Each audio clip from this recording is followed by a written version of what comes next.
We are down with the sickness on this week's episode of Implicit Bias Radio. I am Kavan Bordelon. We've got Liquor Fairies, Renegades, and Drips in the crew this week. And yes, that's crew with a K. Implicit Bias Radio is back on the air. You know, someone this week actually said that I should incorporate whimsy into the monologues.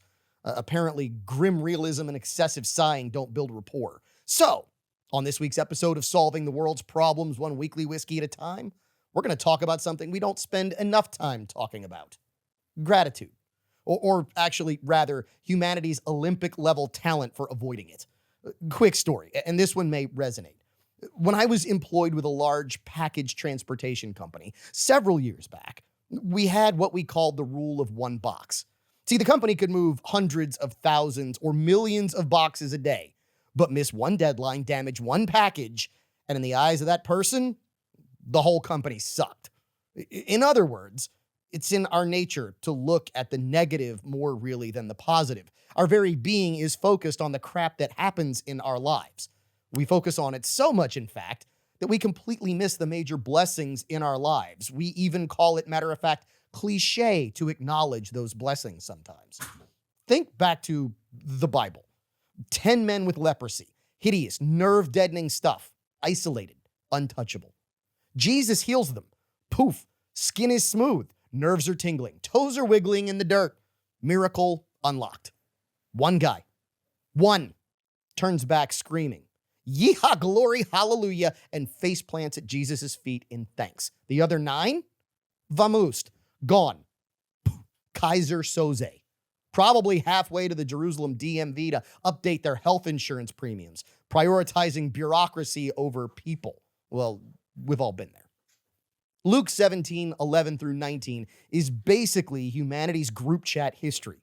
Thanks for healing my incurable flesh-eating disease. Be right back. Got to chase the shiny thing over here. Look, we're wired for the next dopamine hit. Found that ever-elusive parking spot right in front at Trader Joe's? But that one expired coupon you couldn't use? That's what ruined your week. Your boss complimented you on your TPS report? Forgotten by lunch. The intern microwaved fish? That is a grudge forged in hell. We treat blessings like squirrels treat nuts. Hoard them, forget where they're buried. Then panic scrabble for them in the new ones. Modern life?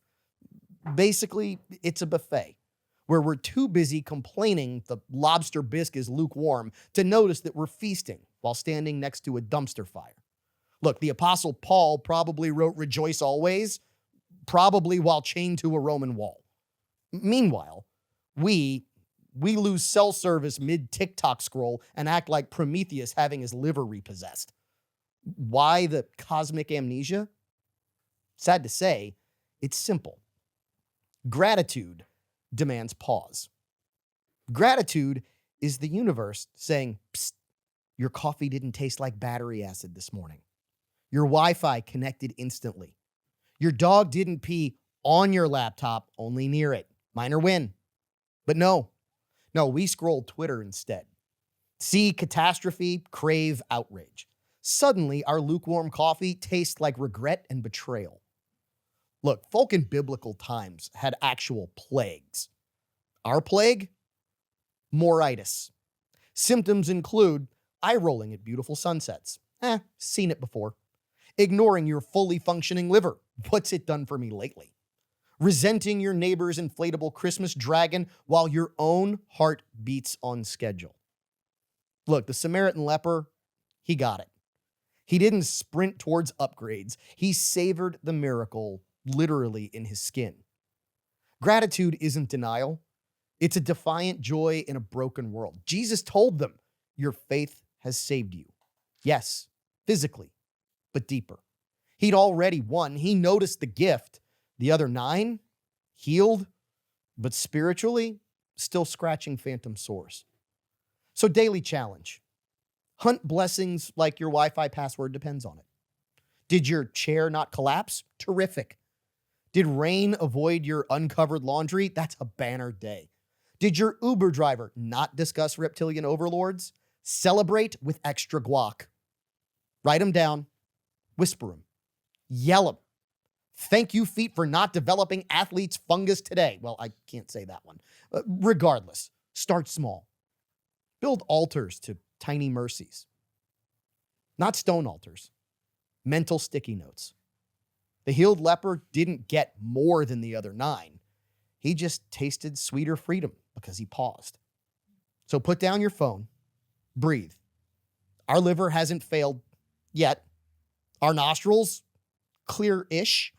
And somewhere, right now, a pigeon chose someone else's windshield. Rejoice. Grab your glass, whatever weekly whiskey you've got, and sit back. Enjoy the blessings we're about to share, and enjoy your implicit bias.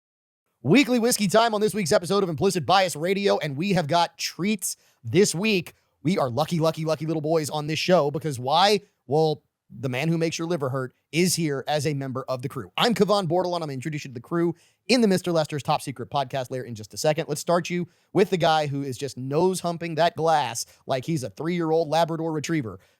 Go ahead. Say hello. Hello. Hold on. There We are. Oh, yeah. Tug's getting used to the audio controls. That I was, yeah, it's working. okay. Yeah, I'm here. Yeah, it's okay. And Caleb, I'm about to say 3-year-old Labrador retriever. Does that work? Oh. Let's go to the bar. Bloodhound. Yeah. Let's go to the bar. Whatever. At the bar with the crew, we have 2 longstanding members of Implicit Bias Radio. We're going to start with the guy who wore the hat, even though he knows the hat covers up his eyes when we're on video, on YouTube, X, Instagram, Facebook, all of our socials. He is Mike Trammell of Box Drop of Lafayette. I noticed you said long. I agree on long. You said long standing? Yeah, long standing. You got to complete it. Long. You don't get to just choose. I hear what I hear. I like to wear the hat because I know it aggravates you. It doesn't aggravate me. It's just that we would like people to see those beady little eyes of yours. I might have smoked one before I got here. At the bar with him is the man who has multiple nicknames on the show. I think, Kenny, you're the only person who has more than one nickname, and you've got 3. I do have 3. The man who makes your liver hurt. Yep. Right? Big Whiskey. Yep. And the original nickname, which is the one that you got around my house, just because we appreciate it when you come into town, because it's like we've got, the lucky liquor fairy who drops by the house and occasionally we'll make sure that we are fully stocked. I haven't actually dropped anything off in a while. I need to work on that. And look, the sad part is with what we do now with the show, I don't know that we need anything. Right. And I did bring some pretty sweet stuff tonight, though. And Caleb, the 3-year-old Labrador, in dog years, you're 21, you're legal. Oh, yeah, perfect. Yeah, that is absolutely legal, but not, well, just a little bit older than some of the whiskey we're going to have here tonight. But man, by a hair. No dog years on these barrels. The whiskey can vote. One of the whiskeys can vote. One of the whiskeys can vote. One of the whiskeys can vote. But what the whiskey we're starting with? Yes. Not just yet. Not yet. Not just yet. Man, I got a really bad joke here. I just can't because it's 9 years old, which means I guess it's legal in some countries. No. Anyway, can't go there. Okay. We're not going there. No. All right. So let's start with that because what we are featuring, and Kenny, I'm gonna let you tell us about this in the weekly whiskey segment in hour 1, because whenever you show up, we always end up doing more than one weekly whiskey. That is true. This one, it's pretty much unobtainium. I mean, I hate to say this, but the Redemption 9-year bourbon, if you find it, yes, all I'm going to say is if it's $100 or less, if it's right at 100, buy it is all I can say. Yeah, it is I'm going to call it the least unobtainium of the barrel proof, barrel strength Redemptions because we occasionally get it in Louisiana. The bourbon. We don't get any of the rye, 10-year rye, and we don't get any of the 10-year high rye. We will occasionally get the 9-year-old bourbon. We have it now. This is from my private stash at home. Oh, dude, but you can find it occasionally in the market. And if you do, if it's anywhere from 105 or less, just buy it. So, you will not be upset. So when you say, hold on. Wrong one. There you go. Yeah. There we go. No, wait, am I? Yeah. Yeah. All right. So when you say the least unobtainium, would it be the most obtainium of the unobtainium? It's the most obtainium of the unobtainium. Okay. Yeah. Okay. Just making sure. Yes. You know what? I should have said that because we're trying to focus on the positive. Correct. Yeah. We are the gratitude. It is the most obtainium of the unobtainium. So there's significant gratitude here tonight for you, Kenny, because for you to bring this out of your private stash, number one, thank you. Oh, you're welcome. That is a blessing for us here on the show because we get to drink a lot of really good whiskey on this show. But it's meant to be shared. Yep, you know what I mean? It's meant to be shared with good people. That's what I do. That's what I want to do. So you brought it here? I did. For Tuck. Yeah. For Tug. Okay. For Tug, that makes total sense. Yeah. All right. So let's swap sides of the bar because I'm curious because we all know that, Mikey hates everything. Mikey doesn't like whiskey. Everything we bring him, he gets upset about. So I'm curious to hear what Mike, the Drip Trammel, thinks about all of this or this 9-year-old bourbon. And what's the proof on this, Kenny? 103. Okay, so just over 100. Well, when BK comes, BK, I didn't think about it. BK, we got a BK with the So job. so right now here. he's a fourth. Now he's a fourth nickname. Do you have a $50 BK? million buyout? Not BK. No, not that BK. Not the $50 million buyout. No. He's BK like what you can have it your way. I guess that BK. Yeah. I enjoy every time he comes on the show. You getting it your way right now, aren't you? Very good, very good. I'm glad you came tonight.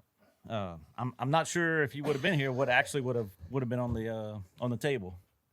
What's wrong? I'm Kenny sorry. is- I had to make a face when you Kenny, said that. I'm Kenny sorry. is Kenny. I have not seen Kenny this red in a Was it- long time. I was just glad. Hold on, whoa, you don't have the microphone. what did People I can't miss? hear it. I was just glad that it wasn't just you. someone else's face reacted the way my brain did. Yeah. Look, it happens. It happens. You'll catch it when you hear the show, Mike. So what do you think of the whiskey? I guess I missed it. I don't know what y'all were talking about. I mean, I could. You want me to? Yeah, rewind it. No, for me. don't- no, don't. Tell Just me. don't. I'm interested. I'll sing the song. How it goes. Okay. If you're premiering, I'm glad you came tonight. I'm lost. Yeah, just Oh. leave it there, Mike. It's fine. Okay. Please. Have another glass. It's early in the show for us to get there. It's all right.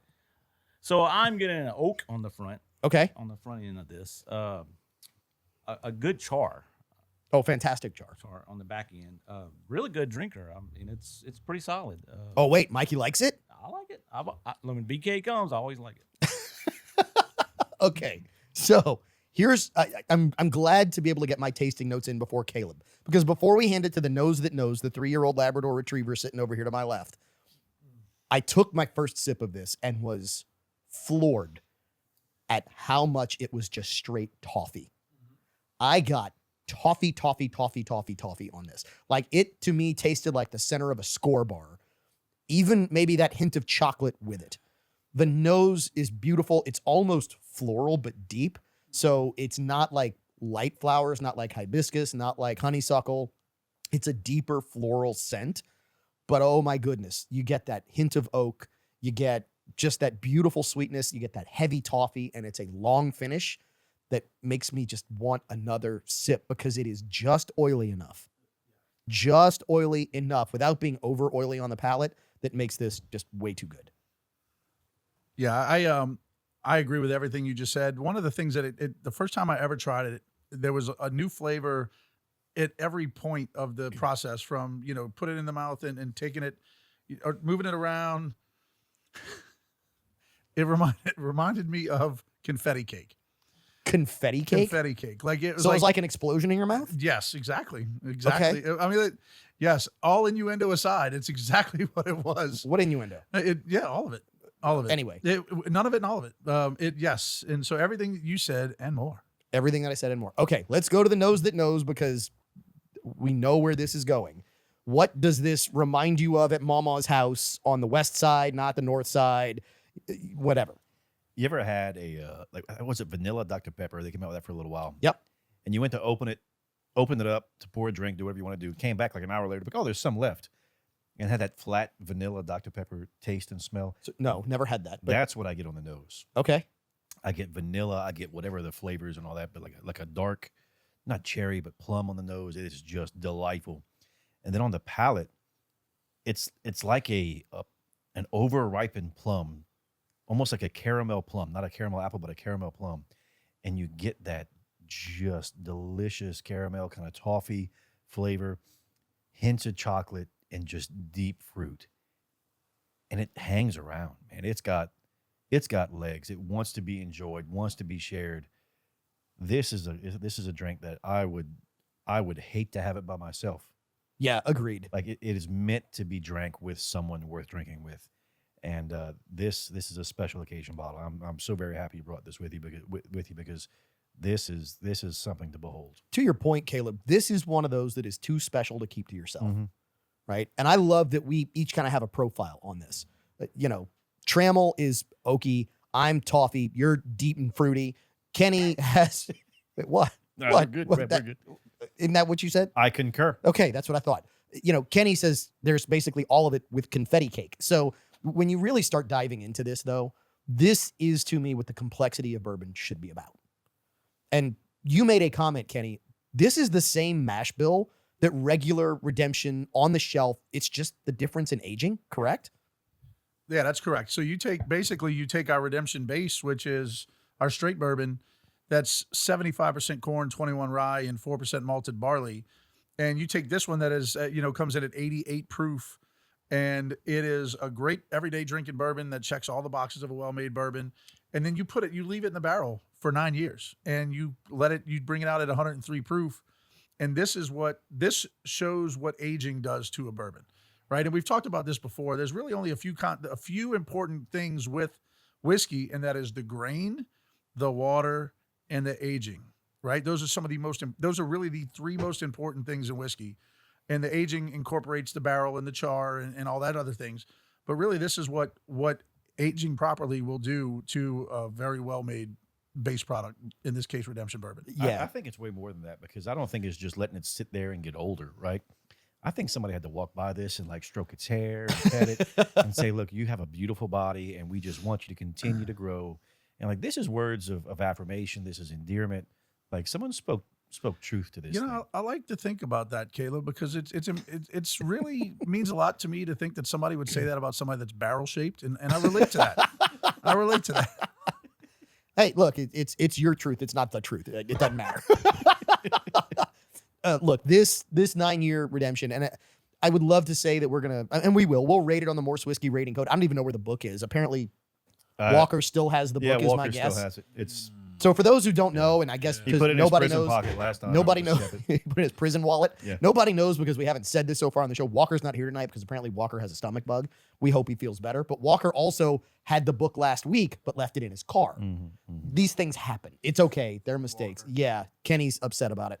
But no book this week, so we're going to rate it anyway, but I pretty much know what the rating is. Yeah. Should we play What Would You Pay for this? No, because I said it. Because Kenny said it. Okay, so that means that we just get to award the What Would You Pay Championship Belt Chain again tonight. Congratulations, Kenny. Ring the bell. Yep. Has won the What Would You Pay Championship Belt Chain presented by Box Drop of Lafayette. Why? Because Kenny gets the gold medal for bringing a gold medal winner, which we're going to explain later. Oddly enough, he hit the price right on the nose. Yes, he did.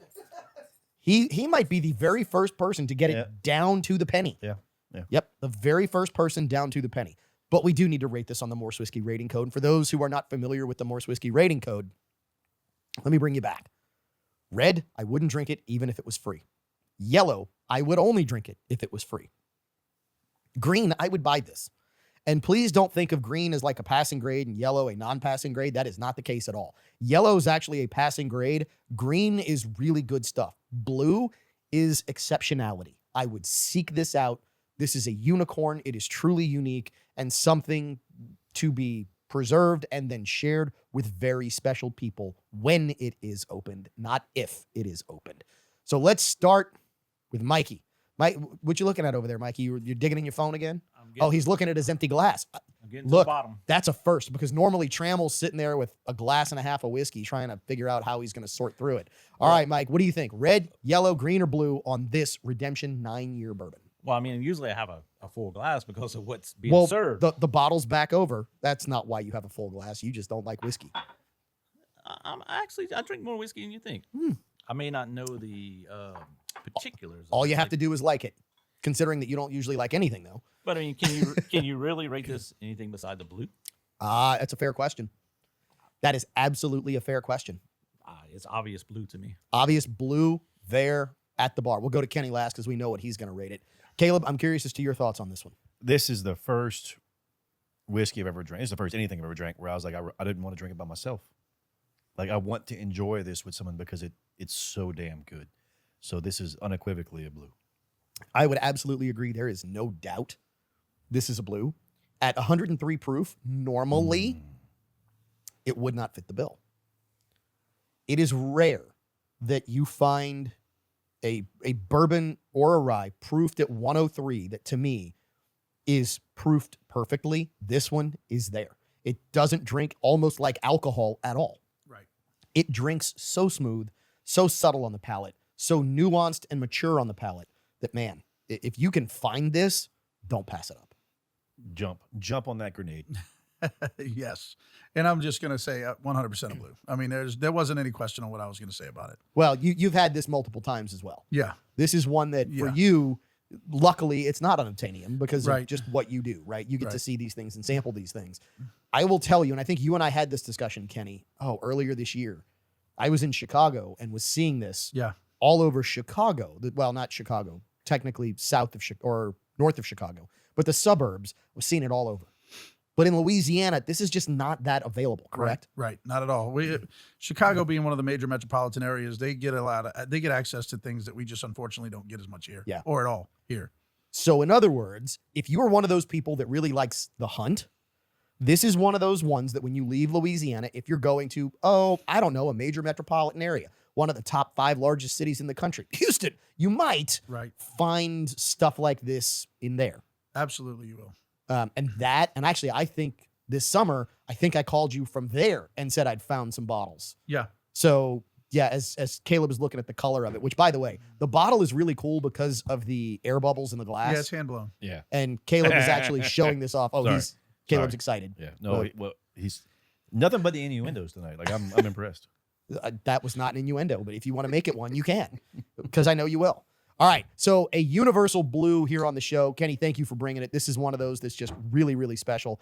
And while I want another glass, I know what's coming. I know. We're going to get into it. But we've got more of our one coming your way where we're going to be appreciative of the little things on this week's episode of Implicit Bias Radio. It doesn't happen often. We certainly don't call it out often. But here on Implicit Bias Radio, we're going to ask Big Whiskey at the bar to ring the bell one more time. Why? Because we talked about it last week, and we were proven right in the last 7 days. Welcome back to Implicit Bias Radio. I'm your host, Kavan Bordelon. At the bar, we've got Kenny Michael. He is the man who makes your liver hurt. He is also known as Big Whiskey. He is also known as the Liquor Fairy. He now is also known as Have It Your Way, apparently. With him at the bar is Mike Trammell. He's gone by the wheel. He's gone by the drip. Mike Trammell's having too much fun because Mike actually likes the whiskey he's drinking this week. This is a pleasure being here with BK. Have it your way. There you go. And of course, in the chair like mine, he is the rustic renegade, Caleb Morse. Caleb, you all right? Look, I had 2 glasses already. Because that glass is empty. It is. Like MT, the 2 letters, empty. Yep. EMT right here. And I EMT. keep thinking about having a third, or should I just be patient? Oh, we got But you know what? 2 There's- segments there's before we time. get to There's it. plenty of time. We got that's what I figured. Okay, so why are we ringing the bell? And what's the story that we talked about last week that we were now proven right? So last week, if you listened to Implicit Bias Radio, Oh, I was going to tease it. go ahead. I mean, can I tease the BBC? Absolutely. You can tease the British Broadcasting Company. So last week, we had a conversation and we called out that a whistleblower went and told everybody that the British Broadcasting Corporation company falsely or deceptively edited a video to make it sound as if Donald Trump was inciting a riot on January 6th, 2020 at the Capitol. And when you listen to the actual video, it was significantly different. Please do not believe us on this. Please don't. Please go look this up for yourself. You can find the video side by side. It's there. Caleb, we ran this story. What did you think when we talked about it last week? Did you think anything was ever going to happen? I'll be honest with you. I am tired of things not happening. And I am very grateful that now within the span of 7 sleeps, we have something happening. We do. We do.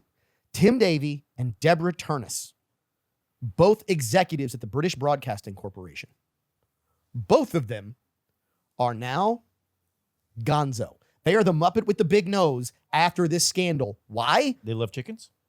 They apparently do love chickens, or they just are chickens, because they ran away from this before they had to really face the music. Well, it's easier. It's easier to resign than to say, I did that. You can resign with, I guess some of the British were big on honor, but not the people who really care about integrity. So it's interesting. I want to get the thoughts from the bar before I chime into this. Kenny, you can go ahead and go first because Trammell, I think, is still learning to read over there. Yeah, I mean, honestly, I've been so busy with work that I'd seen some things on it, but I honestly read it wrong when I saw it, and I didn't dig into it until I saw the actual story this week. I'm not shocked in any way, shape, or form, but I am shocked because BBC is one of those news outlets that I sort of leaned into sometimes. You are about to give me the segue. Keep going. And I was like really one of those that I was always under the impression that BBC was one of those that would tell it more fair-handed and easy, basically more balanced than any of the media in the U.S. And that just blew my mind that it was clearly the very opposite of that. So now I just don't even, it's absurd. Being someone today who's trying to get legit news, you have to do so much freaking work. You can't trust any of the big names anymore. It's crazy. This is why this gets so beautiful. Trammell, do you have anything to chime in there? No, I don't. That's what I thought. Okay, so At least he's honest. are you about it, familiar, Kenny, with Ad Fontes Media? Negative. Are you familiar with the famous media bias chart that was put out a few years ago by Ad Fontes Media? I didn't know who put it out, but yes, I've seen that. Ad Fontes Media put it out. Ad Fontes Media is an attorney. She has zero media training. She was an attorney who several years ago and got a lot of funding that nobody can exactly figure out where it came from, started this group called Ad Fontes Media, and she put out a media bias chart. Take a guess what the number one, according to her, credible source of media was. I'm guessing BBC. The British Broadcasting Corporation. Nice. Or the British Broadcasting Company, because it's technically government owned, Right. right? But you laid it out. The reality is people think the BBC is truth. They think that the British Broadcasting Corporation is honorable, that it is credible, that it is the source kind of definitively of non-biased media. And now, what do we know? Yeah. We now know that two people who headed up that organization, two senior leaders at the organization, resigned because they were deceptively editing live audio. Well, what's upsetting, right, is the people that hear this and go, oh, well, it was just the BBC. Oh, well, he sent text messages. How about oh, well, no? he did this. And it's like all of a sudden now you catch them with their pants down and no, that's not something in their hand, right? They want to look the other way. They want to say that this is just a isolated instance. Well, when you have 25 isolated instances and you're still doing the same crap, you just might have a mental deficiency. And that's what bothers me about this is these people who read this and look the other way. They think, well, you know what? It's okay. It's not a big deal. Now bring it back to where we are today in the U.S. with the stories that we're hearing a lot about. And this is one of those stories that, we kind of need to lean into because what the media is telling us in headlines isn't exactly what's actually happening. We're hearing things like, oh, people are going to go hungry because SNAP is going to be taken away because of the government shutdown. Please don't believe us on this. That's not the truth. SNAP is still getting funded. Please don't believe us. Go look it up. Because guess what? It's happening. And there are people who have been so brainwashed because they've believed these same sources over and over and over and over and over and over and over and over again that you cannot challenge their thought process because it will break their psychosis. Well, these are the same people that think that the government should mandate everything. I mean, look, here in Louisiana, we have Hunters for the Hungry, right? Hunters for the Hungry, Matt Corville's Taxidermy and everything else. Last year, he donated over 5,000 pounds of processed meat to Louisiana citizens. Wow. That's one shop in Acadiana, right? Does the government mandate he does that? No, they don't. He does it because that's the right thing to do as a human being. So we don't need the government to tell us to police up our own. We should police up our own because it's the right thing to do. And the more we call for the government to dictate what we do, the more we strip ourselves of the humanity that it takes for us to be good human beings and good Christians. We went into that in the morals versus mandate episode, but it's still very true. There are a lot of people who want the government to mandate things. It's difficult, however, when those people don't know the difference between what the government has apparently mandated and what the media wants them to think was the mandate. And therein lies the problem. The media loves to take what they've got and basically put the pieces of the Lego structure together in a way that doesn't look like what's on the front of the box. They want to make it look like whatever they want it to look like. Trammell? So I was reading more into it. I didn't get a chance to read these last night. I'm sorry. That's okay. But it says that what was mainly omitted was the peaceful and patriotic part of his Correct. speech, correct? Correct. And there was a space in between walk down to the Capitol and we fight like hell. They basically put that together, correct? So what they did was they said, we're going to basically, we're going to, yeah, like 4 to 2, you said 42? 42 minutes. It was 42 minutes apart. But they And what they did was they took, we're going to walk back to the Capitol, or we're going to walk back down to the Capitol. And then they put a piece of video in front of it and edited the audio from 42 minutes later in the speech next to it. So it made it sound like Trump said, we're going to walk down to the Capitol and fight like hell, as opposed to him saying, we're going to walk down to the Capitol. We are going to support our senators. That's a quote that was in there that was taken out. We are going to protest peacefully and patriotically in the way that we are supposed to. They took all of that out in an effort to make it sound like Trump said, we are going to go to the Capitol and fight like hell, in order to make it appear as if he was inciting a riot. That's the problem. Now, here's the really crazy part. This is not the first time this has happened. No. And it originally happened right here in the United States. Does anybody know what that hoax was called? Anybody remember that one? Because it happened in Charlottesville, I believe. So there were riots and protests in Charlottesville. Yeah, the good and decent people. Or Very the fine decent, people. Yeah, the there you very go, fine that one. people. So Donald Trump goes to Charlottesville because there were some neo-Nazis, there were some other people, there were just some normal people who wanted to protest and show their support for American citizens. And the media, deceptively, in multiple outlets in the U.S., cut out the part where Donald Trump said there were some good people protesting on the other, or there are good people protesting on the other side. They're very fine people. And they left out when he said, I am not talking about the neo-Nazis. Specifically said he wasn't talking about them. But the media completely edited it out, disingenuously made it sound like he was talking about bad people when he said very fine people, to associate him with them. These are the games the media likes to play, because guess what? They don't want to tell you the truth. They want to tell you a story. And whatever story they can make it sound like is the story they're going to tell. And that's the sad part. I mean, as a people, though, we are like freaking little kids on a Saturday morning with our country crock, big old margarine thing full of cereal with the biggest spoon we can, and we just eat it up.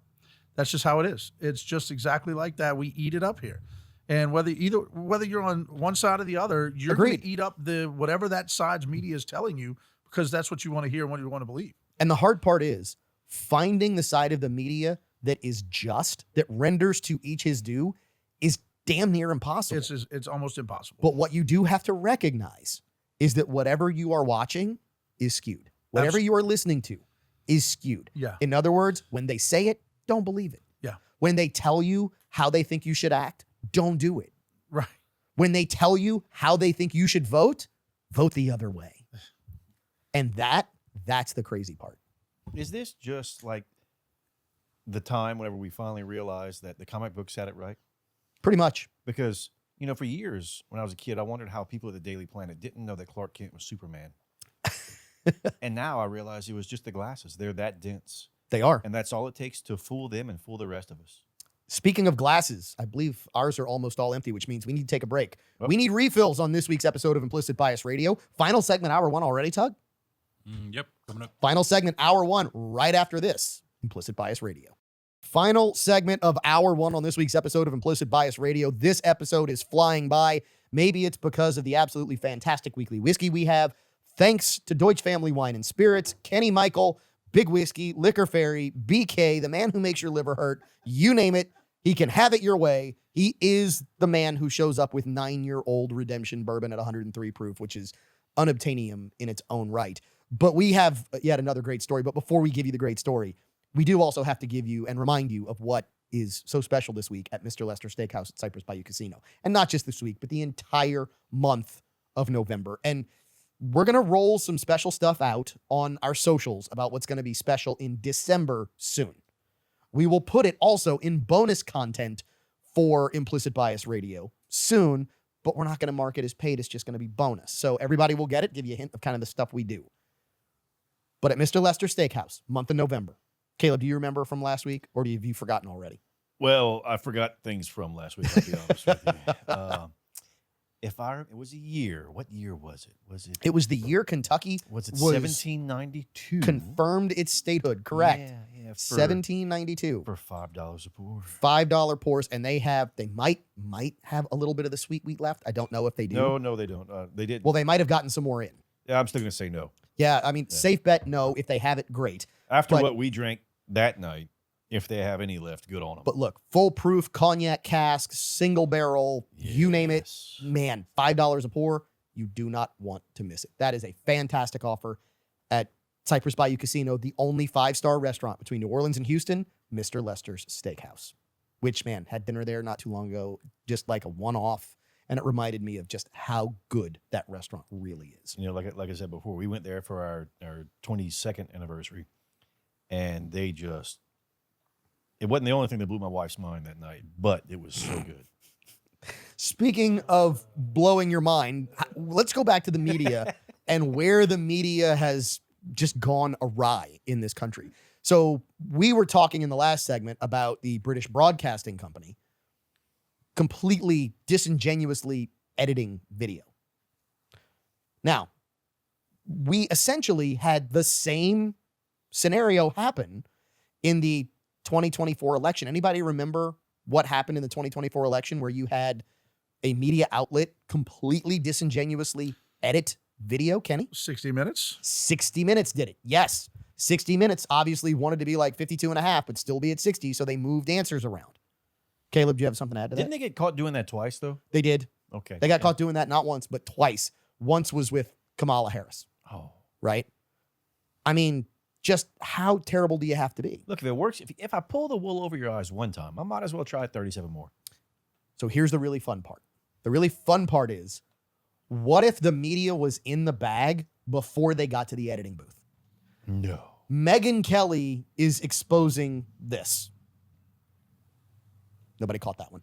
Megyn Kelly is now on her social media channels exposing that MSNBC was paid, and I quote, hundreds of thousands of dollars through an NGO, non-governmental organization founded by Al Sharpton 2 weeks before Al Sharpton then interviews Kamala the Ugandan giant.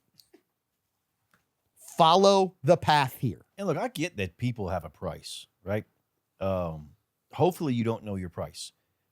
Because if you know your price, that means you still have integrity and you're still chasing God's heart. Wait, But if you know your price, you do no, have integrity? if you don't know it, Okay. if you don't know it, you still have integrity. Agreed. And you're still after God's heart.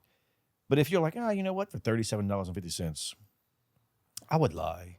You know, for $125, I would sell feet pics online. Whatever it is.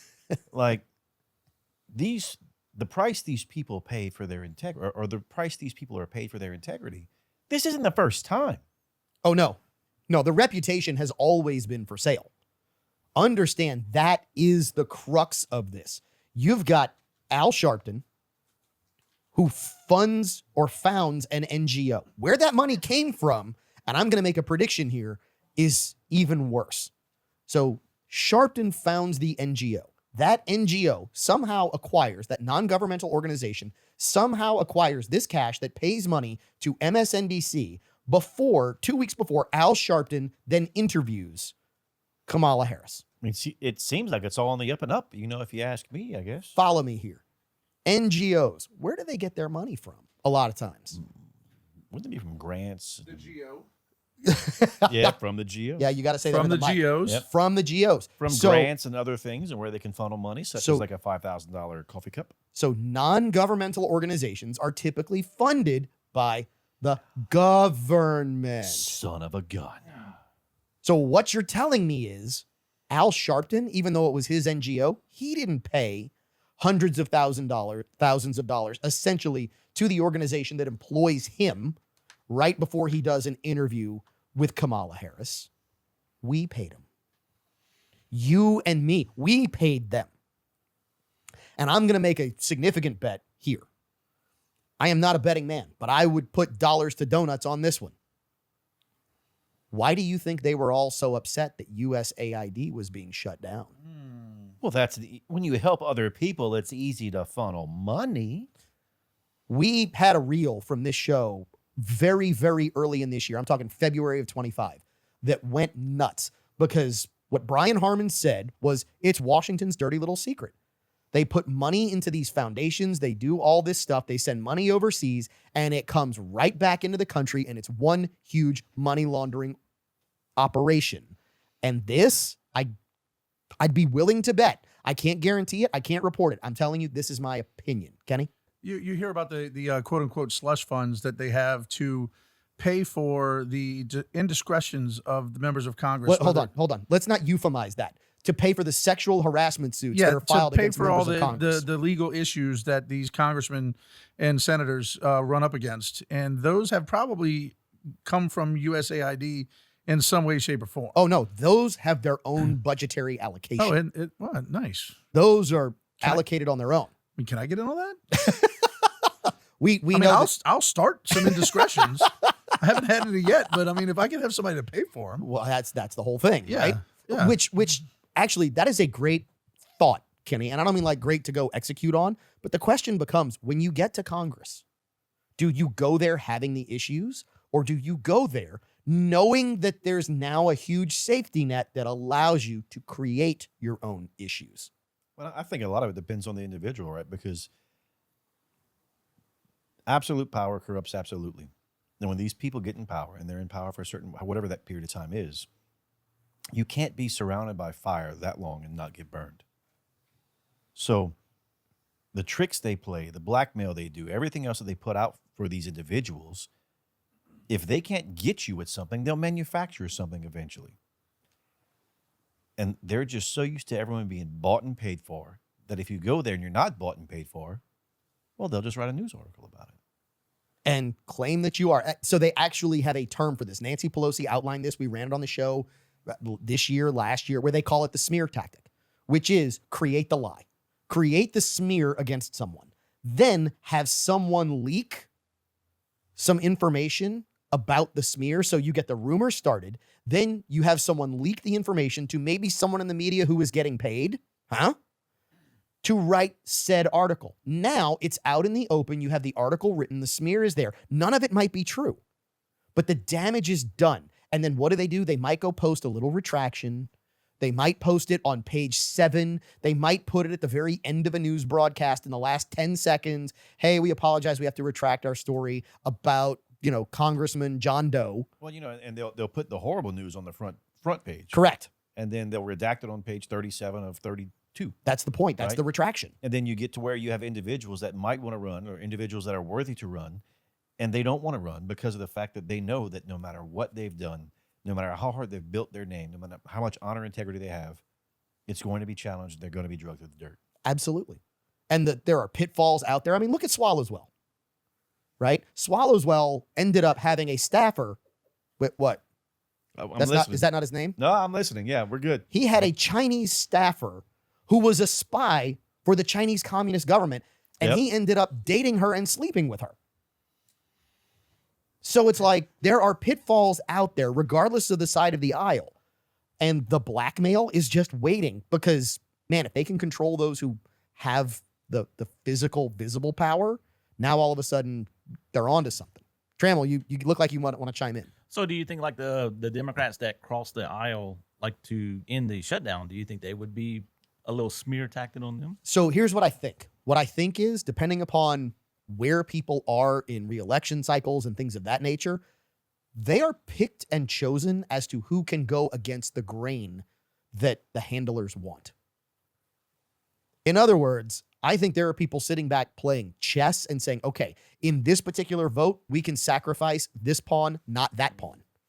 They recognize, hey, we can let this person vote on this because they're not up for re-election for 4 years. But this person is up for re-election in 26, so they can't have that on their record right now because it's too soon. I think that game is played. That's my opinion anyway. Yeah, a lot of them are at the end of their terms, I believe, retiring. The ones that Okay, crossed. they're retiring. They can cross the line because they're not worried about re-election. They're not going to have to run against their own record. I think these games are played. It's certainly, if you look at the pattern recognition is a thing. It fits the pattern of those who have crossed aisles and things of that nature. What we have What we saw, I think, 2016 to 2020 was the revelation that you had it on the other side as well, that there were Republicans who were crossing aisles and Republicans who were doing things that really weren't Republicans by voting record. They weren't Republicans by principle. They were Republicans by control and name only. We got 1 minute left. Tug is telling me we got to hit this hard out at the end of the hour. Do not miss hour 2. It's always more fun. New weekly whiskey, the unobtainium of unobtainium. And if you're into whiskey, this is why this is a big one. Put up there with the name Pappy Van Winkle. We will sample a whiskey that gets gold at San Francisco wine and spirits festivals all over the place on this week's episode of Implicit Bias Radio. Oh, that smells good on this week's episode of Implicit Bias Radio. Hour 2 is always more fun. Why? Because there's more weekly whiskey and we're solving more problems of the world and we are more grateful for the little things that happen every single day. I'm your host, Kavan Bordelon. My co-host over here, Caleb Morris, again, now that he's got a new weekly whiskey, has turned into what, a 2.5-year-old Labrador Retriever nose humping that glass? That's giving me time. But man, let me tell you, that is not just a taste of whiskey. For those who can see on the social media side, Caleb went full on 2 fingers, almost the shocker. Horizontal. Yeah. What a pour for Caleb Morris. At the bar, we have the man who makes your liver hurt, as well as Mike Trammell from Clear Springs Water and Box Drop of Lafayette. We love having Mike here. Mike is an OG member of the Implicit Bias crew, and that's crew with a K. So, Kenny, we're going to let you tell us a little bit about this 18-year-old. So for those who didn't catch the drift of what we were trying to put down at the end of hour 1, whenever Kenny shows up, special stuff comes with him. And Kenny brought, first of all, a bottle of somewhat unobtainium in the 9-year redemption bourbon. And then he brought the unobtainium of the unobtainium. And before you go into the magazine that really jumped on this, Yeah. I've got a great story about that magazine. Okay. Somebody, when I was a kid, did a huge disservice to my parents and gave me a subscription to Rob Report. Oh. Now, we are going That's way not where back. I thought he was going with that. Yeah. No. We are going way back to, 1979, 1980. Right. And this magazine was like $12 a pop back then. Yeah. It It was- was hidden behind black cardboard, wasn't it? No, Oh. not Rob Report, not that type of magazine. This magazine had the most expensive of the most expensive. It had classifieds in the back. No, we're talking about the same magazine. Nope. This is even more expensive than those, because the back of this magazine had Lamborghinis for sale, had Maseratis, had Ferraris, had real estate, and it was legitimately for sale. The Rob Report was basically the magazine for the rich of the rich. Right. And why I say they did a disservice to my parents, I was like, oh, I want that. That looks cool. Of course, my parents not necessarily happy with that. But the point here is Rob Report only attempts to pick the best of the best of the best. Sir. Yeah.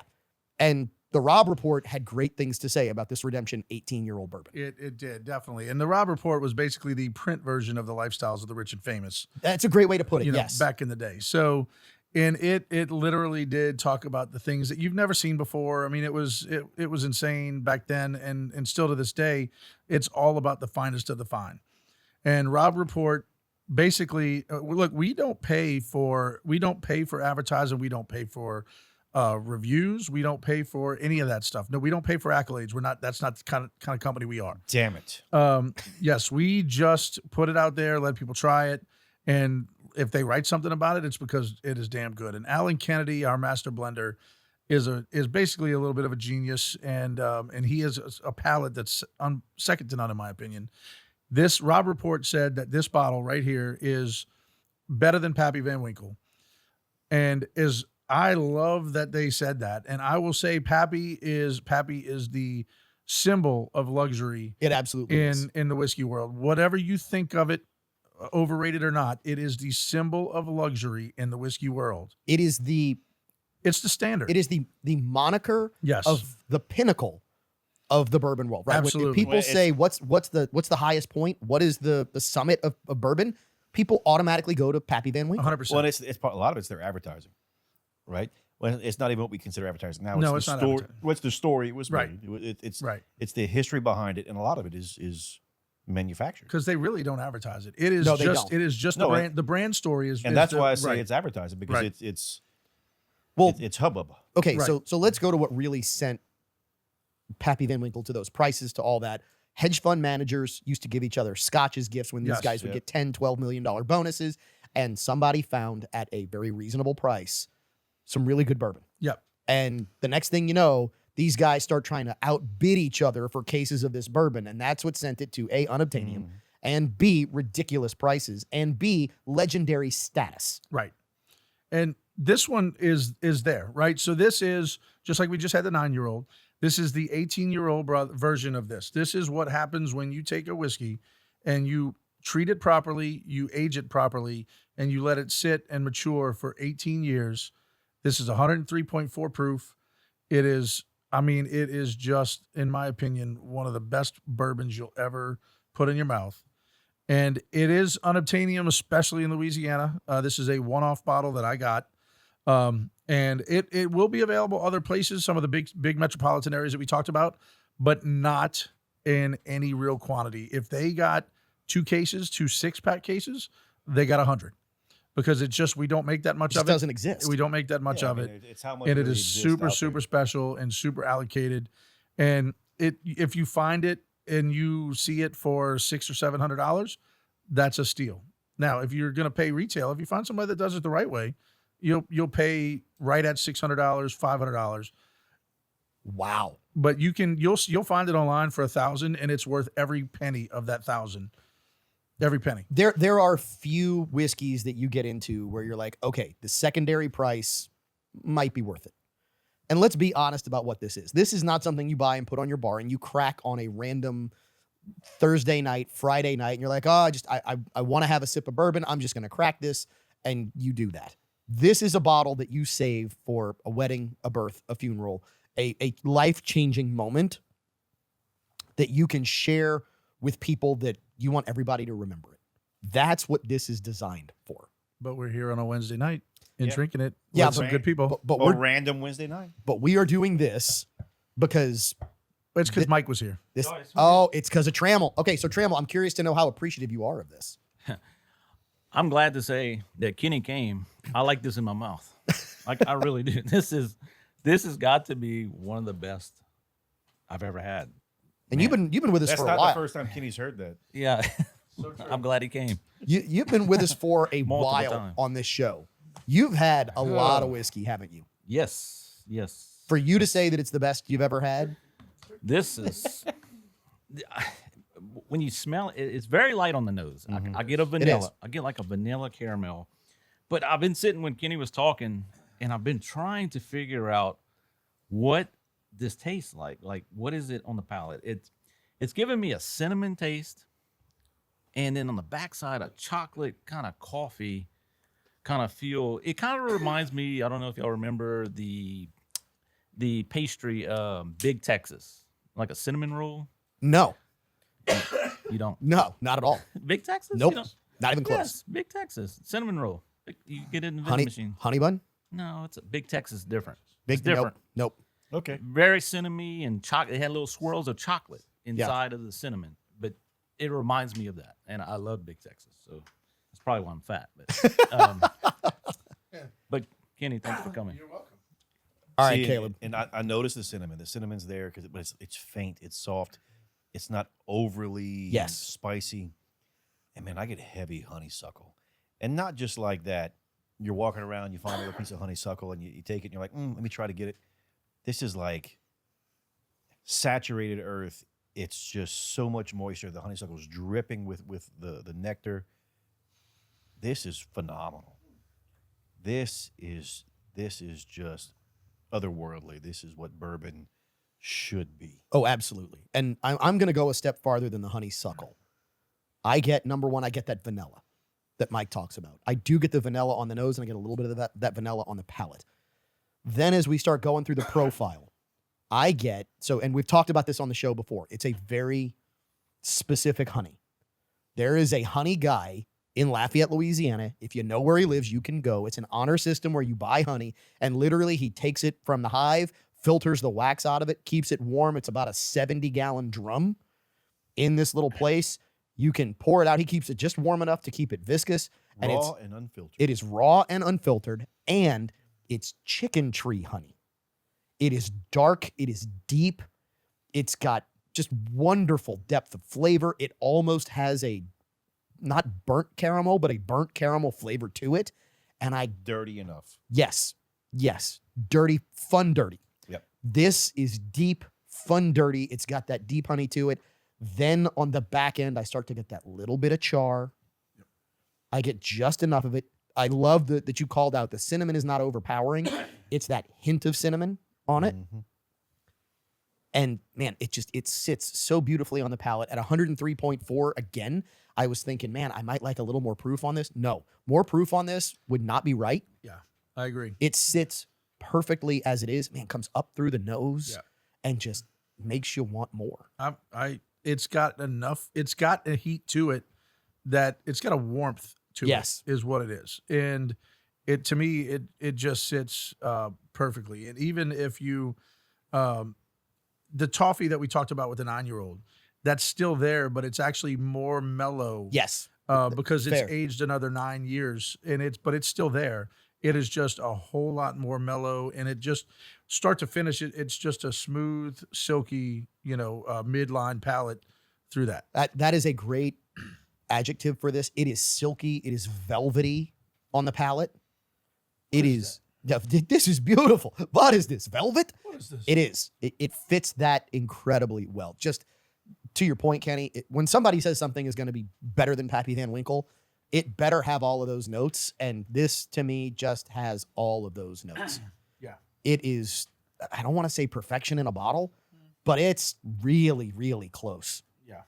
Really close. I don't know that you would ever talk to a master blender or master distiller that would ever say they've reached perfection in a bottle. And that's the beauty. That is honestly, truly the beauty of the whiskey world and the spirit world, in my opinion. And it's really difficult for master distillers to get that perspective. And here's why. This has been in the barrel 18 years. This was put in the barrel when I was 35 years old. I'm 53 this month. So think about that. Yeah, you are. Yeah. Old bastard. Yeah.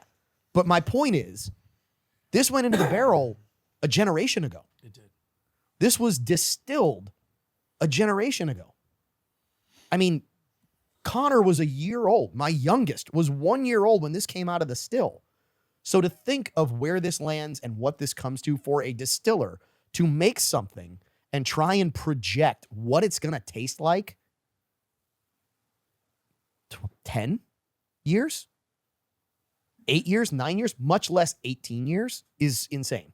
I think what it boils down to is the master distillers are they're not gonna know exactly what it tastes like 4 years down the road, right? They've got to trust that the mash bill they're working with, Yep.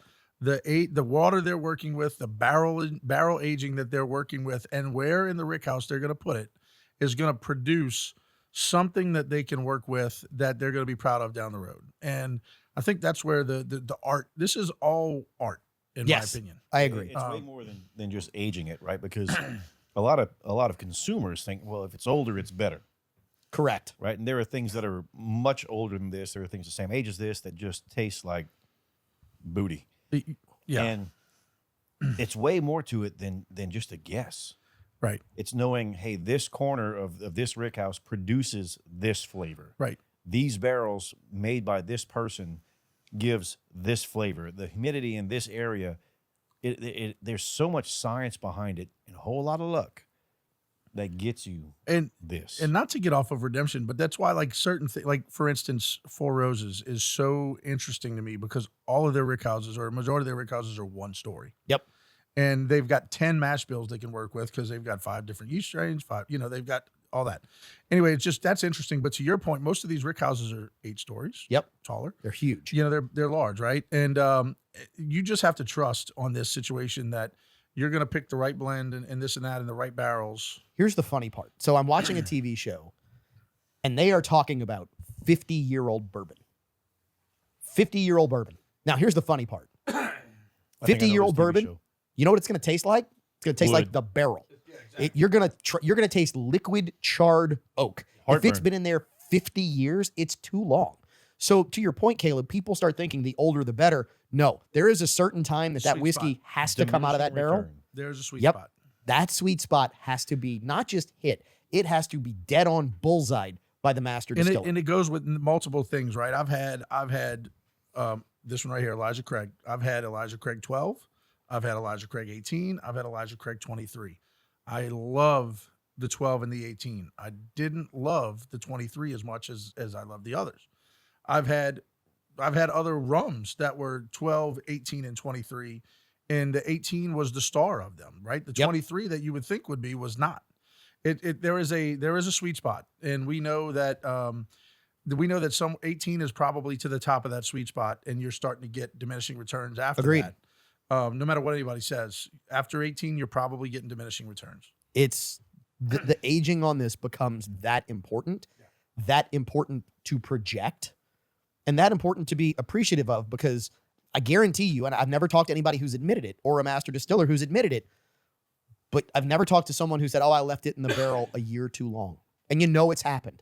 It's happened. Like statistics alone. Law of tell us it's averages. happened before. Absolutely. Speaking of, it had to happen. Let's jump back to solving the problems of the world. And man, this story you knew it had to happen. You probably knew it was going on. But Pam Bondi and Kash Patel, again, please don't believe us on this one, Fox News reporting this one, apparently have just released more documents showing that the Clinton Foundation was nothing more than a money laundering scheme to peddle influence to foreign governments. Now, that's a synopsis. Please don't believe me. Go read it for yourself. I mean, when you're for sale, why not be like very much for sale? I am wondering, because there are 1 minute. Dang it, Tug. Fine. We'll take a break. We're going to come back, and then we're going to discuss the money laundering outed by Pam Bondi and Kash Patel when we come back on this week's episode of Implicit Bias Radio. Cheers. Would y'all shut up? No, I didn't think so. We're solving the problems of the world one weekly whiskey at a time here in the Mr. Lester's TSPL. I think Mike was thinking I'm serious there for a minute. Oh, sorry, I wasn't paying attention. At least he admits it. I'm Kevon Bordelon. We've got our co-host Caleb Morse here in the Mr. Lester's TSPL at the bar. They call him Big Whiskey. They call him the Liquor Fairy. They call him BK. Apparently you can have it your way with him. And Mike the Drip Trammell from Box Drop Lafayette. I'm searching right now for Big Texas for you, because I'm going to send you a case of Big Texas to your house. Oh, please don't. I can't believe you don't know what a Big Texas is. Please don't. I don't need any more of that in my life. I don't need cinnamon rolls. I don't. This is Big Texas. I don't need cinnamon rolls. I just don't. I'm big enough as it is. I don't need any more. I'm trying to keep that svelte figure, right? Big, okay. Anyway, yeah. So back to problems of the world. What, Kenny? Come on, bro. Seriously. You're like 160 pounds soaking wet. Oh, no. I Get wish I outta was. here. I wish I was. Yeah. I mean, look, if you think you're big, we'll just stand next to each other, put it in front of the camera, and everybody be like, we'll put you behind me, and everybody like, what happened to Kevon? No. That is like the whole Saturday Night Live skit where they had Cher and her method for making you look attractive, which is sit next to ugly people. Well, Right? you know what? It works. Yeah, well, no, apparently it does. Yeah, I mean, because I guess at that point it's like, well, not okay. Yeah, what the heck, right? I win by default. Yeah. Win by default. Okay, so back to the story that we were into in our first segment. If you are missing any segments of Implicit Bias Radio, go You're find screwed. us. Yeah, Oh. no, you're not. Go find us on Podcast. Go find us on Podcast. Go find us on Apple, Google, Spotify, anywhere you get your podcast. Go find us on X, YouTube, Instagram, Facebook. We're on all the platforms. You can go back and find any segment on any podcast platform. Please follow, subscribe. It helps the show. Here's what we were talking about. What we were talking about is that, Caleb, you made a comment earlier in the show where you said, I'm wanting things to happen. And I guess I'm grateful for the little things right now. We need to stop this whole it all needs to happen now attitude and not be angry that things aren't going down and look at the things that are going down. It's not necessarily that I need huge things right now, but I need if I could just get a few people that were killed in Benghazi, some kind of retribution. I agree with you, but it takes time. It's on God's time, not ours. And to think that maybe some of that retribution might actually be coming is in itself a blessing. It could still be much worse. It could still be that we don't now know, thanks to Pam Bondi and Kash Patel, that there's a new treasure trove of documents coming out that show the path as to how the Clinton Foundation was accepting donations from foreign countries for favors when she was Secretary of State. Right? Now, Now, the legitimate thing here is the last thing I want to see is Hillary Clinton's treasure trail. But that treasure trail of documents, that is a big deal here. Because now what you have is you have it in writing. And if you have it in writing, it can't be denied. Yeah, but we have her in writing. We have her in emails. We have her saying, what does it matter? We have her saying, if they ever win, then we'll be hanged from the gallows. Whenever the Clintons finally go belly up, I think you'll have thousands of... Now, I'm not trying to say this to incite anything. I'm just saying that we'll have thousands of service members saying, it's about bleeping time. I don't disagree with you. I don't disagree with you at all. But the fact that the documents are coming to light, I believe, is Sun Tzu's art of war, and it's prepping the battlefield. Because the battlefield, whether you like it or not, is public opinion. And by the documents starting to come out, you're prepping the battlefield for what could be to come. Kenny? It's one of this is I'm going to play devil's advocate on this, and it's one of those things where what we were talking about earlier with the whole British broadcasting company, Okay.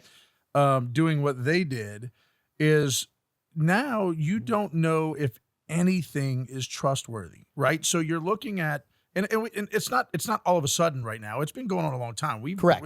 We have not known if anything's been trustworthy for a long time, right? And it's also the other thing about, hey, just like we say all the time, hey, look over here, look what's happening over here.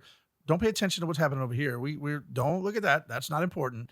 This is important over here, right? So our society as a whole today, whether you're right-leaning or left-leaning, is we are conditioned to not believe anything, or on the other side, believe everything that's coming out on our side, right? So for instance, if this comes out and it's Fox News that is putting all this forward and no one else, then it's the echo chamber situation. So right? here's the difference. And this is what I believe is the big difference. It's sourcing.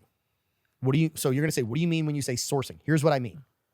When you have people who come out and they say Donald Trump said, and you now know that they falsely edited it to make it happen. Right. As opposed to they play the press conference where the United States Attorney General says, here's what we've got, here's what it shows. Right?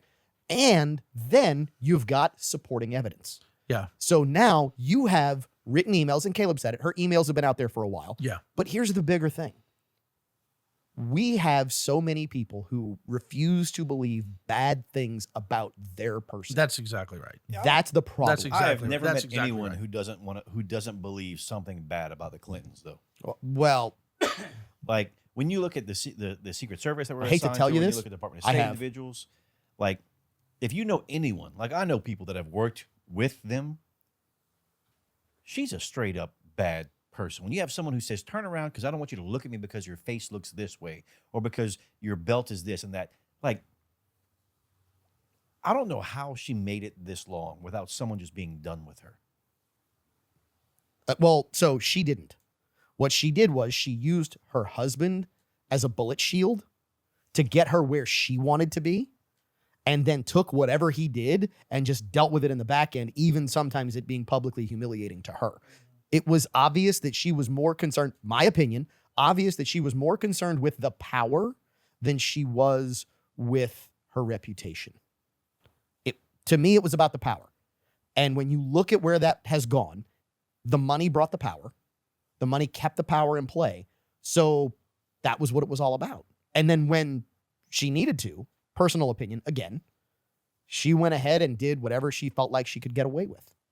And I won't use the word good here deliberately, but you know the old saying about behind every blank man, there's a blank woman, right? Good is not the word I would use here. She was definitely behind the man. Oh, agreed. 100%. Monica Lewinsky was in front of the man. Right? I mean, this is the reality of the situation. This is the reality.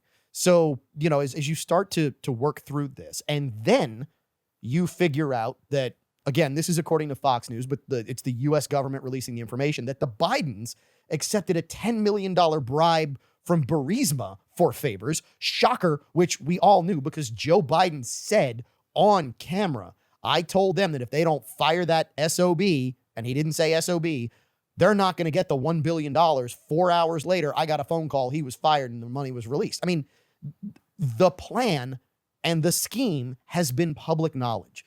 What's hard for us, and this is where we have to help people along, is to believe and see that, number one, things are happening and consider that a blessing. And then number two, to help other people see, hey, this is not the lie. The lie is that these are, to use Kenny's words, good people.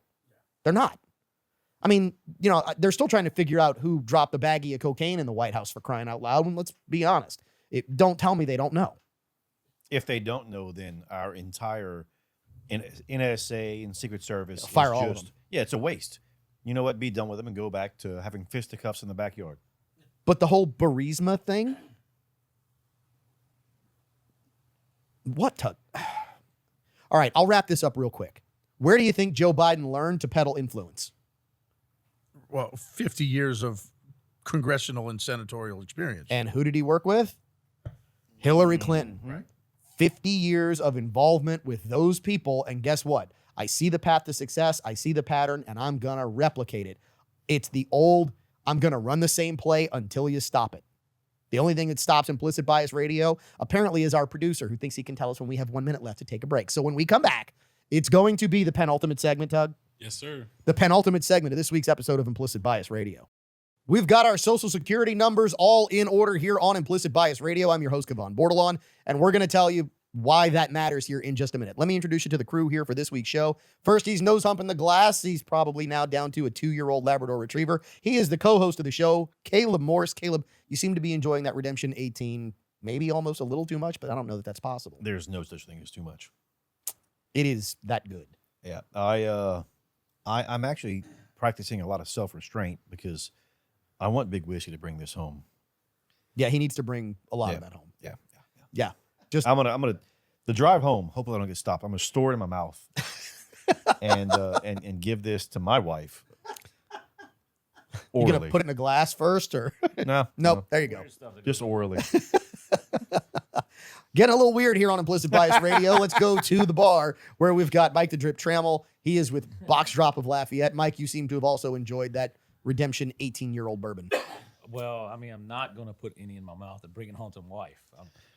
That's real love. Yep. Real love. Yep. I like it, but I don't like it that much. And of course, the man who brought it, he is Big Whiskey Kenny Michael.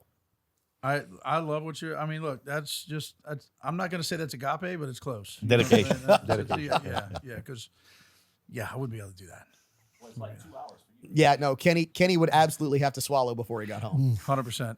100%. Okay, so let's dive into now, head first, the solving the problems of the world that we engage in here on this show. And this story, man, this is one of those ones that kind of crawled under my skin. Kristi Noem, U.S. government official. It's not like it's the news reporting this. This is the government reporting this. So for those who say that illegal aliens weren't coming into the country, right, and having problems and that they're not terrorists, not all of them are terrorists. No, absolutely not. But according to Kristi Noem, 6,000 people on the terror watch list were given social security numbers inside the United States. You want a response? Yeah. Big surprise that our government funds terrorist organizations. That's your shocked face, Yeah. Kenny? I mean, nothing surprises me anymore. I have a hard time, honestly, wrapping my head around, or I'll just say believing that it was 6,000 on the terror watch list, truthfully. But honestly, I hate the fact that there's 6,000 people on a terror watch list. Well, I mean, You know what I okay, mean? so hold on. So do some math here, right? And let's figure out, let's talk percentages. So there's 360 million people in the country, Yeah, roughly, ballpark. right. Well, maybe now we're down to like 350. I mean, we've talked about it being way more Right. illegals, 40 million illegal people. So maybe call it 320 million for a round number. Right. 320 citizens of the United States. Right. Right. So 10% of that is 32 million. 1% of that is 3.2 million. Right. 0.1% of that is 320,000. Right.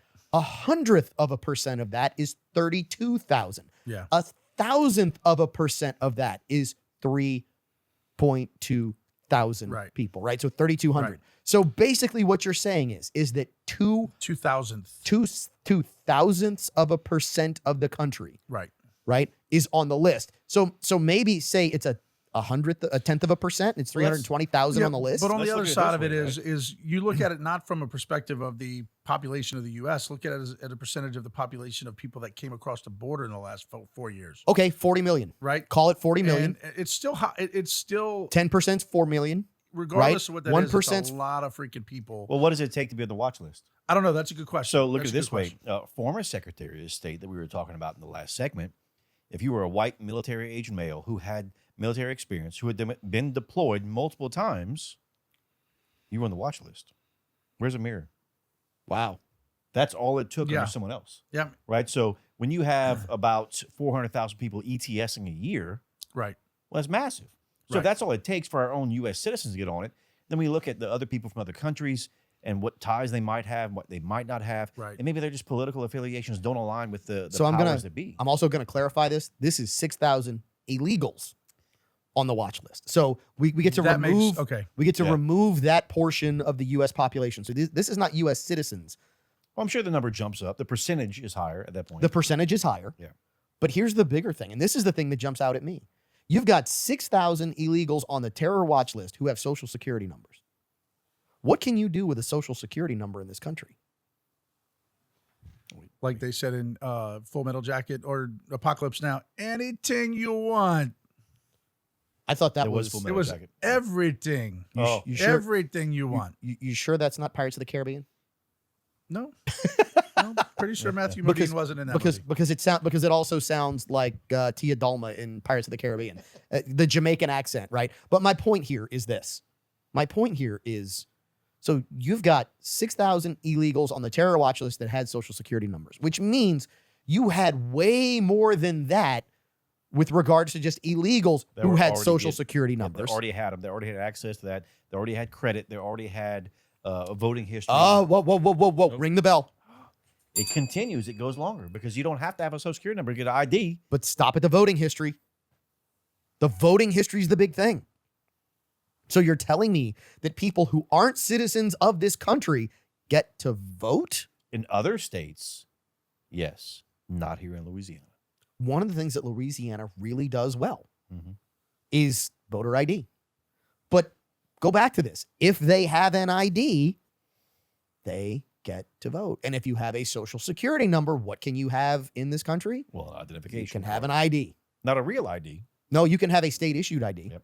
And that's all that's required. It doesn't require a driver's license. It just requires a state ID that shows your social Mhm. security number. Trammell? Well, I mean, it's not the government funding them; we're funding them.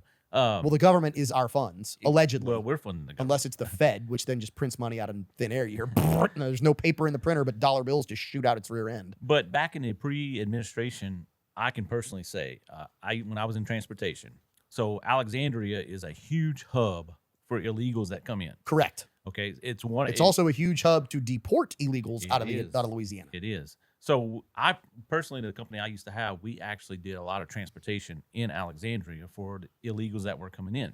And they were housed there. So it amazed me. I actually went a few times and just to kind of experience it myself. Like when the illegal, we handled more of the women and children. We didn't handle the men. Men had to be buses that were like basically bars on the windows. We could handle the women and children. When they would come in, there were so many vouchers and just like, I mean, we had to stop what we were doing and bring them to get food if they needed. They were housed in really nice hotels. I'm not talking about Joe's Hotel. I'm talking about Hampton Inns, Holiday Inns, big nice hotels.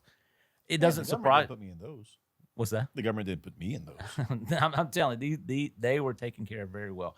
But they were also, when they were housed there, this was a temporary spot. They were moved on to sanctuary cities from there. And I was going back to that point earlier with the voting, when you get a social security number, and I could see all this firsthand where these, I mean, I hate to say it, but illegals that were being put into the United States, being issued social security numbers, they were probably being deported to these cities. And I saw it all firsthand. Well, so they weren't being necessarily deported to cities. They were being distributed to cities. They're back in the previous administration. Well, now they're Yeah. being deported. Now they're being deported. Yep. And this to me is kind of the big revelation that people need to see. And it's this. we've said this time and time on the show. You want to come here legally? You want to come here and be a contributing citizen? We'll take all we can get. When you predicate your presence in this country by breaking a law to get here and by ignoring the boundaries and the laws of the country as the first thing you do, it's setting a bad precedent. It's setting a bad precedent as to your respect of the nation that which you are trying to find your citizenship. And there's a bit of a conundrum, not going to lie. We got a minute. I know it's going to be tight. There's a conundrum in how do some people get here. We're going to manage, though, to the rule, not the exception. Those people are the exception, not the rule. Kenny, wrap us up. Yeah, I'm just looking at, I mean, honestly, at the end of the day, all that any party, the Dems, Republicans, whatever, all they care about is maintaining and growing their power. So the fact that 6,000 people have Social Security numbers, I promise you they're voting one way. We'll be back. Final segment of this week's episode of Implicit Bias. I can't add anything.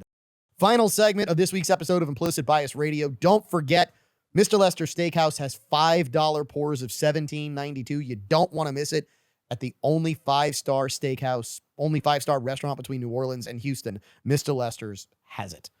All right. I found this story fascinating because the bridge just opened.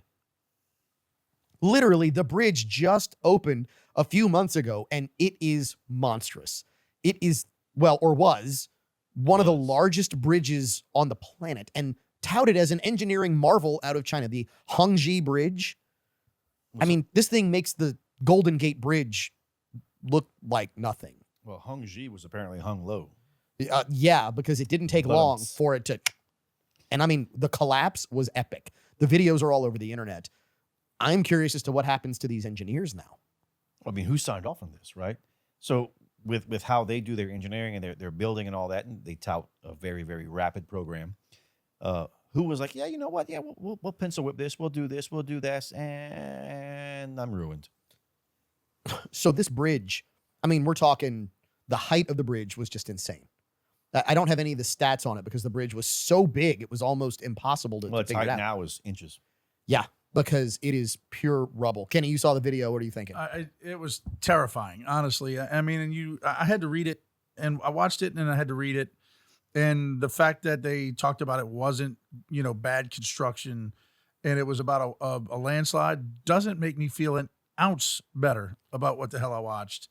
And the Chinese are known for their unbelievable engineering. Okay, but You know what I mean? you know what they're also known for? They're also known for building entire cities that are uninhabited and then just destroying the buildings, just doing away with them because they continue to build it to fund their real estate program and create basically a false market. And they just they tore it down. So it makes me wonder: was the building of this bridge and the destruction of it maybe intentional? You mean that it wouldn't be Tokyo? So it wouldn't have been You a mean they went landslide? through and filmed a couple drift races on there and then said, boop, done? Not- Was Godzilla anywhere nearby? That would have been Japan. That would have been Japan. Not My China. bad. Not China. Yeah, Mike, you want to throw your... Well, I was going to show you Winnie the Pooh, actually. Yeah, no, we're Mike's on a totally different rabbit hole. Trust me, you do not want to know what's going on in that man's head. All right, but so this makes me actually think of another maybe mathematical error in China. Oh. So there's a couple of people who've gone on podcasts lately, and if you do the math, it works out. But this to me is math that should have made sense 20 years ago, because we are told today that the population of China is somewhere around 1.7 billion more people, than 1.5. Yeah. 1.5 billion people. But help me here. So I'm 53. Not quite, couple of days. Perfect silver fox age. As long as I have been around, I remember that we have been told China is on the one-child rule, meaning that any couple can only have one child. Now, here's the really funny part about that. That one-child rule has yielded a significant shortage in females because the Chinese value male children more than female children. That is their cultural value. Well, and look, one, I hold my fingers up, is half of two. So if that's the way we do the math, 1.5 will become 750 So think in about one this. generation. Actually, if you think about it this way, it was a billion. A billion Okay. each has one. One. Now you've That's- got 1.5. When the first billion dies, Now you have half. you have half, and those half are now trying to have children. But And they one. have one. So the one child rule by the math, it doesn't work out that there's 1.7 billion people in China and the population is growing. It just doesn't. Thoughts from the bar? I thought we were talking about the bridge. Like, y'all throwing me off now. Well, we went past the bridge because you were paying Yeah, attention to yeah. something else. I was distracted by Winnie the Pooh. Yes, you were. Yeah, that's okay. Kenny? First off, I have to give credit to the pretty cool segue from the bridge to the population thing. It's probably a mathematical error with the was- bridge. It was, Yeah, right. yeah. So that was a cool segue. Thank you. Math matters. Secondly, yes, math matters. And also if now I also remember as a kid, and obviously just like we heard a whole bunch of other things living in New Orleans that if you were a bad kid, you went to Mandeville because that's where all the crazy people were. You went to Stanislaus. Well, that's true too. Stanislaus That's in true Bay too. St. Louis. But Yeah. it's one of those things where you hear a lot of things. But I remember hearing that in China that if families had a girl, they would kill that girl. Yes. Right. Yep. And it was to that point. So if not all you have, but if the majority of the children you have in a country are male, I mean, despite the fact that we're in 2025 and you can identify, you still can't have kids. Correct. You can't procreate if it's all males. Well, So- and there's the Hold on before we go anywhere else. Let me knuckles. uh-oh. Yeah, I like that. there's the next part of it, which is if you predominantly have males in the culture, say you've got a 3-to-1 ratio. Poor girl. That's my point. Well, You can have she can be picky. not only can she be picky, she can have multiple children, right? But if you've got that few females, the reality is a male, I mean, just look at certain segments of America today. Look at certain geographies where you've got, guys who've got 12 children. You've got some very famous people who are known for the numbers of kids they have by multiple females. Oh, you're talking about what's his name? That was on. Nick Cannon. Yeah, I love how you knew So, exactly. yeah, Kenny knows Yeah. exactly. Kenny's a fan. Anyway, but my point is just the sheer biology of it is if you have 10 females and 1 male, you can have 10 children at a time. Mhm. Possibility. If you have 1 female and 10 males, you're only having 1 Well, birth, it right? it goes through the importance of the female sex. in Yeah. all of biology and history. Like women control the power of reproduction and the future.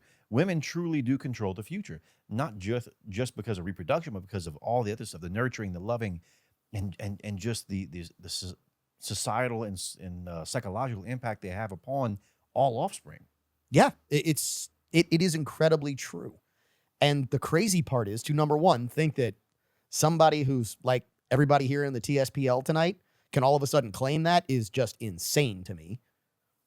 And number two, that women would want to give that away or give that up.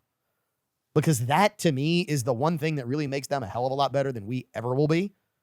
Because we're consumable items on this planet. That's what we're meant to be, right?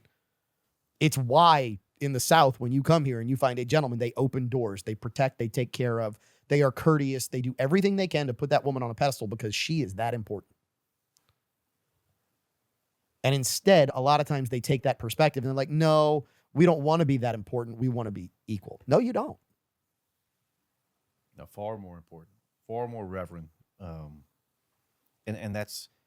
maybe that's a societal difference we have in the North and the South, or generational, And look, or whatever. and look, but- and you know what happens when women start to take those male roles? Bridges collapse in China. I'm just saying. Yeah. Math is a thing. No, I'm kidding. great way to bring Kidding. great way to bring it around. Let me ask this question though, really and truly. What difference does it make whether China has a 1.5 million or a 500,000 to us? Like what difference does that make? Truthfully. Okay, so when you think about that economically, Okay. one of the The biggest things, consumer. that's it. When you think about China, why is the NBA always wanted and coveted the Chinese market? Right. Because it's 1.5 billion consumers to them. If you think about it from, the NFL, if you think about it from all the different markets and everything that's going on over there, it's always about their power to buy, which means that their money is really hyperinflated in its worth, because if they don't have 1.5 billion people, their economy doesn't have the power that everybody says it has. But their economy still has the power that it currently has, regardless of what that number is. But it's a facade if they don't have the people to back it up. Right. It's not a facade. That Implicit Bias Radio is out of time. We are going to come back in 7. In the midst of that, we are going to have Winner Implicit Dinner. We'll report from Mr. Lester Steakhouse on Saturday, November 15th. We've announced our winners. Congratulations to them. We will see them at Cypress Bayou and Mr. Lester Steakhouse on Saturday, November 15th.